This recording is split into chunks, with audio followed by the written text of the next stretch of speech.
It's Friday, and I want to know what's on your mind. This is a show about real people, real issues, having a real conversation every Friday. So with that said, we're going to have you introduce yourself. Just tell us your name and what you're currently doing. Anybody can jump in. All right. I am Dexter Martin. I am the owner of 4D PR Strategies, a public relation and media relations consulting and coaching firm here in Chicago. Well, welcome, Ms. Dexter Martin. Thank you. Thanks for having me. All right. Okay, Kim. Hi, I'm Kim Wozniak. I'm a line producer here in Atlanta, formerly from Chicago, via LA, and now Atlanta. Awesome. Well, welcome. We thank you guys for coming on with us. So we're going to get started. We're going to get right into the first question. Start the conversation. Here we go. Should movies and television be forced to practice more diversity across the board in all areas? Anyone can jump in on that one. Well, there's an interesting word, the word forced. Yes. That's a word I don't want to use, but being here in Atlanta, I mean, it's the thing. I mean, you walk out there and I've met more African Americans here than I've ever had in my whole life. And all great people, and I would work with them in a heartbeat. So I would have no problem funding a crew or finding a crew.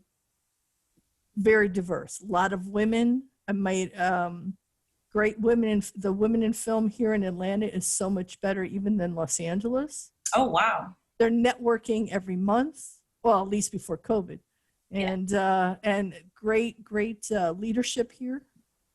And so I wouldn't have a problem fielding a crew and crew cast everything. And in fact, I just found out there's a big Asian population in a north and east of the city in Gwinnett County, a different county. Wow. So it's very diverse here. Awesome. So, awesome. Yeah. What do you have to say, Dexter? I'm not certain I would use the word forced, but maybe incentivized to practice and maintain a certain level of diversity. But I do feel that incentivizing that is very much needed throughout film and throughout TV as well. So, like I said, I don't know if I would use the word force, but incentivize, definitely. Dexter, it's interesting you use that word because even here, the tax incentives here even help you further and give you further incentivize you to at least do a 50%. If you hit 50% women and diverse, you get more money back. So, right, exactly. And they kind of help you with some of the funding for the salaries, and if you help intern people. So the state really recognizes that, and they want to make it very inclusive.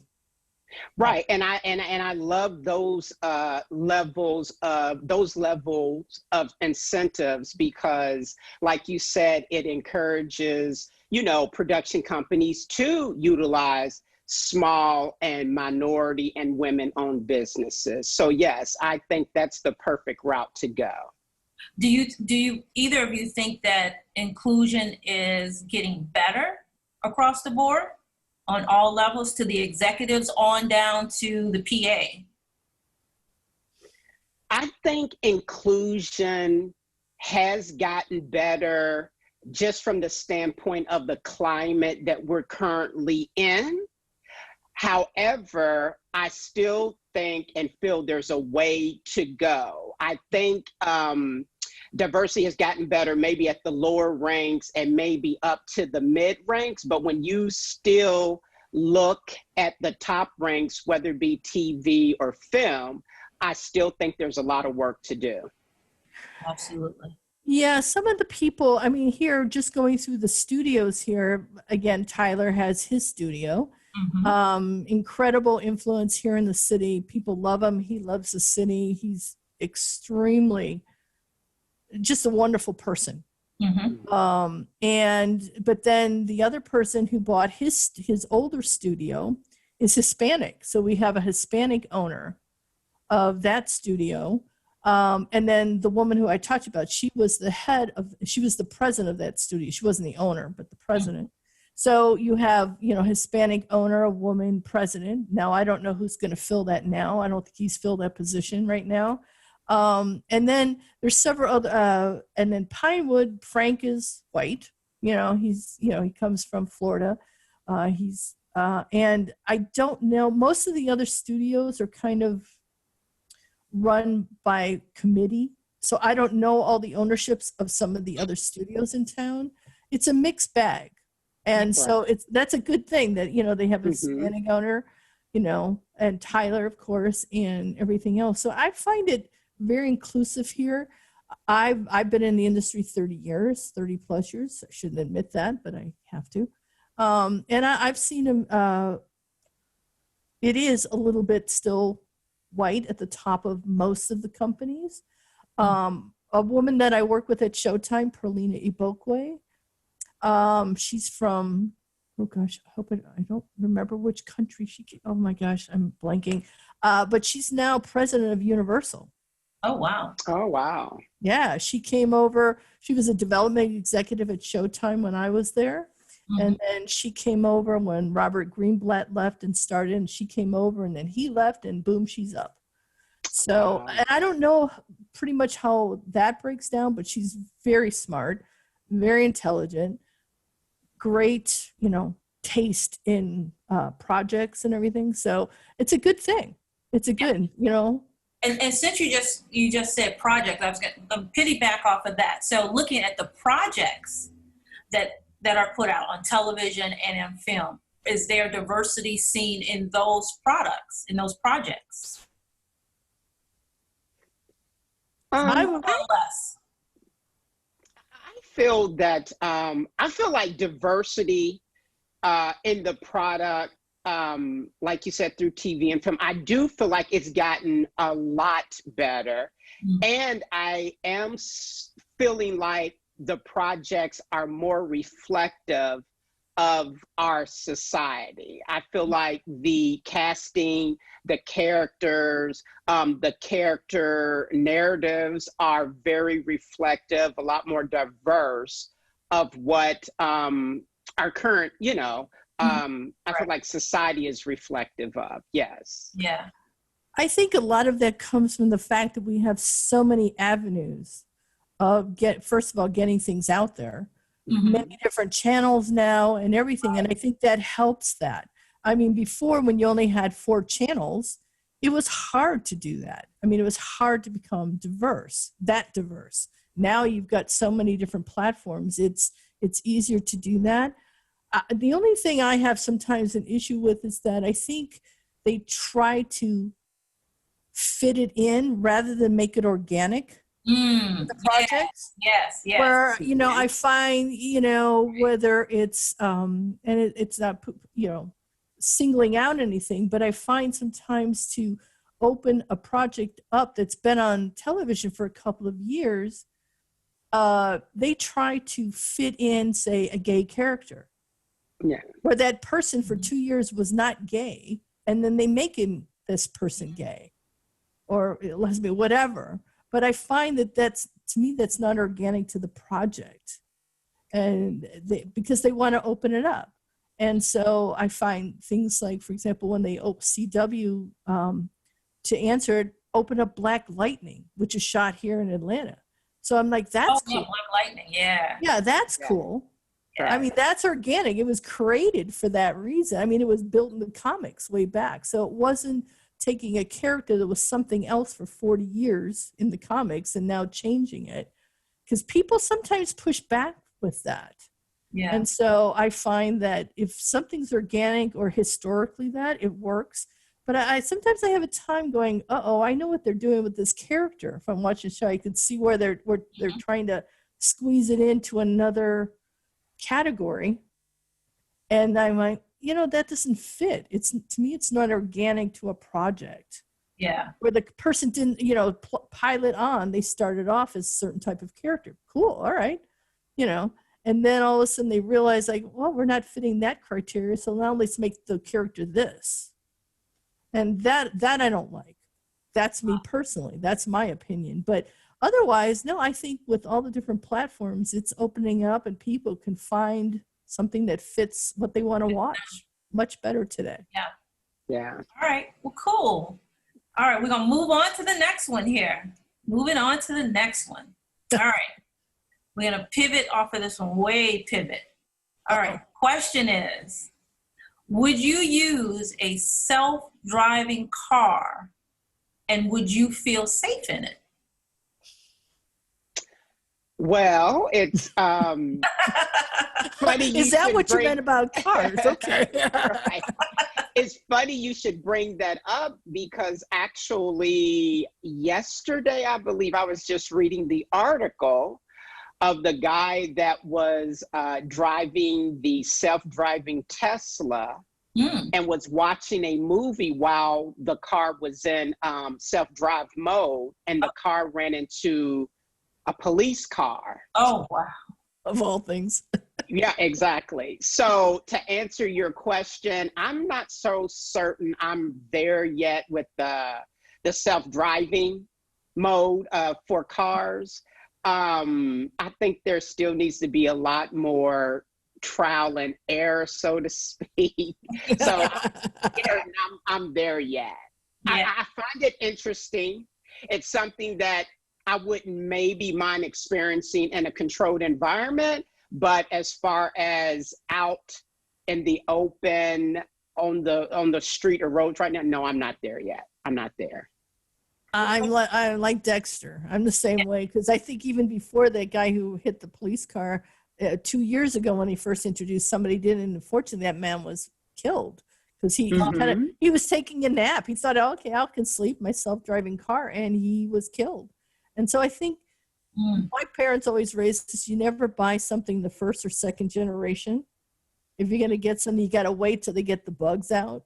And so, no, I'm not there yet either. I mean, again, on a set where somebody's maybe controlling it off the set, you act like it's a self-driving car, yes, but I don't think I could relax in a car and just let the car do the driving without having some kind of almost hands-on. At least now. Right. Yeah. And they're going to come out with self-driving trucks, the semi. Oh. Yeah. It's like, oh, God. Wow.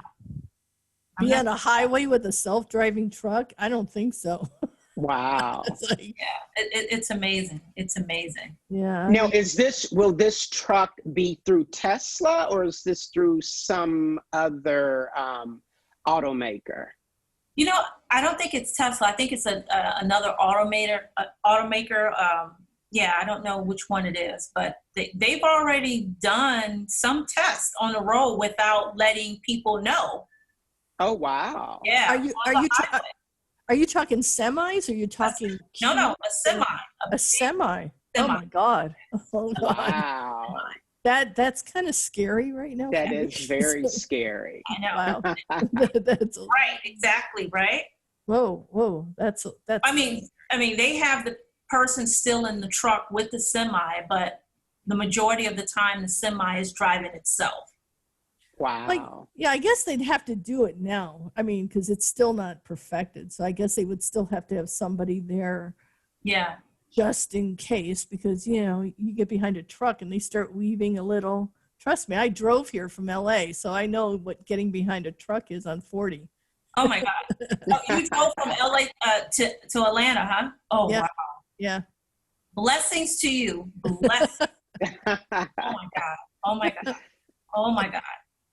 It was interesting. It was winter too. I was driving. I left just before Christmas and got here between Christmas and New Year. Wow. Interesting. All right.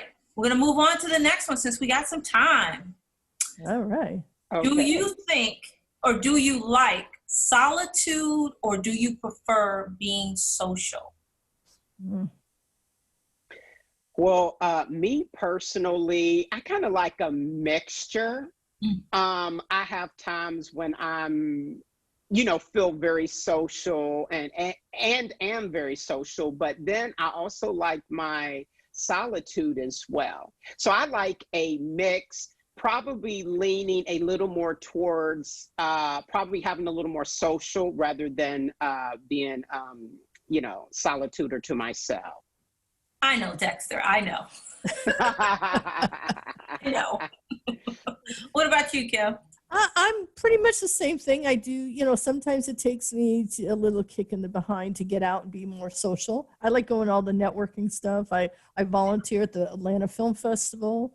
I volunteer at the Jewish Film Festival, which was a lot of fun. Talk about social. I mean, those people are social. They go to see the films to be social.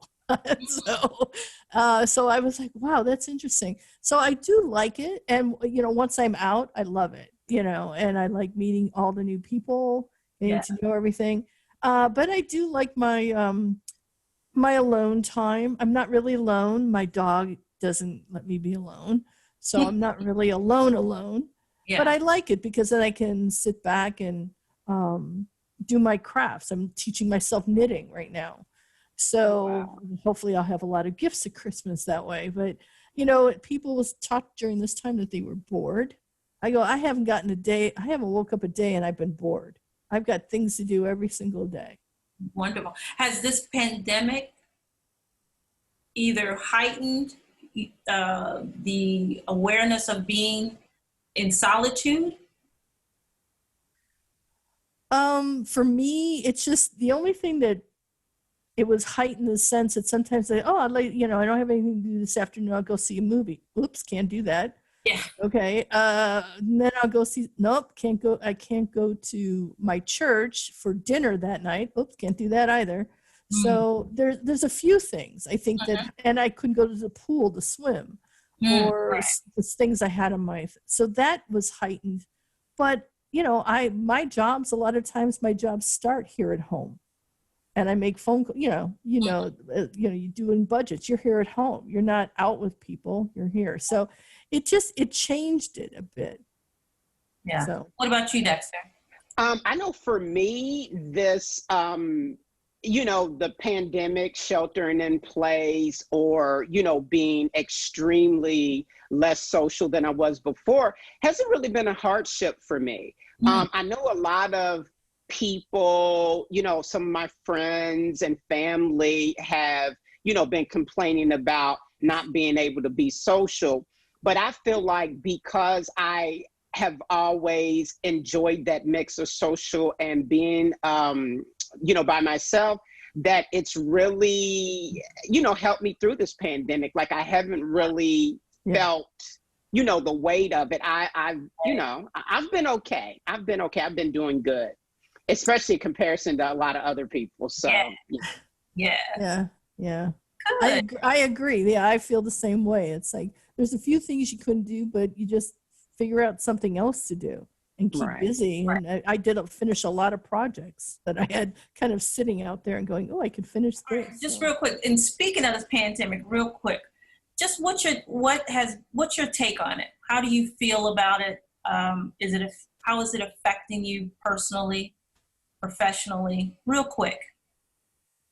Well, me personally, the pandemic, at this point now, this far in, I am very frustrated, not with the pandemic itself, but with the government and the role that or the lack thereof that they've played in this. I always felt like the virus was going to come here, but I will still contend that it never, ever, ever had to be this bad. And I mean, it's to the point now that, the virus is everywhere. And, you can't really get back to any semblance of normalcy because it's so widespread now, which I feel is due to the shortcomings of the government and their response.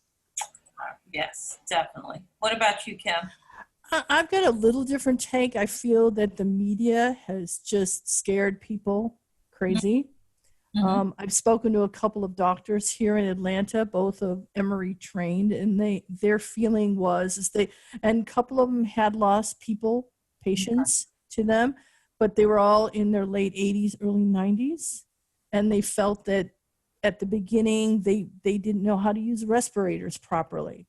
So they felt that that was kind of alluding to that. So I feel that, I mean, I was never scared to go outside. I went to the grocery store, once a week, even when they weren't requiring masks per se. So I just watched everything. And I always thought too, I go, it's crazy that we have to teach adults to remind them to wash their hands. Oh, yeah. I mean, I just, oh my God. You do it normally. You should be doing it. And you shouldn't have to be told by anybody, government, to keep reminding. And I also found people that I spoke with people here in Atlanta, a friend in LA, where I don't exactly trust the numbers, especially the numbers of deaths, because I've spoken with people here and in LA where they've had people that died of something else, and yet they still list them as COVID deaths. And this is 3 different people from 3 different parts of the country. And so a guy was killed in a motorcycle accident in Florida, and they listed his death as COVID. Oh, wow. He wasn't, he wasn't. My friend in Los Angeles, a friend of his in New York, the person had been diagnosed with pancreatic cancer last year. He died in March of this year, and his wife had to fight. They put COVID on his death certificate. His wife had to fight with the coroner on it. So you follow the money, because these hospitals, they had to shut down everything. So I think they're getting money from the government for COVID patients. So I feel that some of that, I mean, I don't know what the percentage is, and I'm not a scientist, and I think that depending on what side you are on, you listen to one scientist and, that one agrees with what I'm trying to say. And then there's scientists on the other side. They're saying that XYZ. So I like what he says, and he's a scientist too. So I think there's a lot of politics thrown into this that I wish there wasn't. Yeah, it's very on both sides. And I think that's the part of the problem now. And it's no longer, it's just about putting death counts up there. Right. And I find that not good. Yeah, absolutely. Absolutely. Well, we're getting to the close here, but in wrapping up the show, are there any words of encouragement that any of you would want to share with our audience? I would just say, during this time,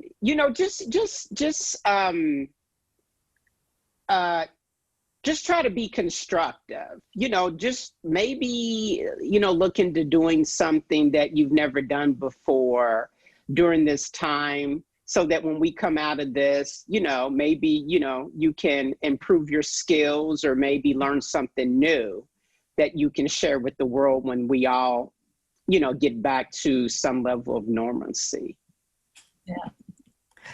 Yeah. Yeah, I'm kind of there with Dexter too. That's why I've been teaching myself, little skills, because I have a little bit of extra time, more than I usually do. So I think learning things and again, being constructive, not just sitting eating bonbons in front of a TV all day is not as, I mean, there's always a day for that. You can put one day a week for that, but then, kind of sleep in one day, sit in front of the TV, popcorn, watch a bunch of movies. That's good too. But, teach yourself something. Yeah. And I would think, depending on where you are in, as far as how comfortable you feel, get outside a little bit, walk around, do some things. And I'm not scared. I go to a county pool to swim, and I'm not worried about it. They're very conscious. They're always wiping things down and everything. And I feel very secure in going there. And they have the swim teams are practicing in there all the time too. So I think if you're cautious and you just take care of yourself, I think we'll all get through this.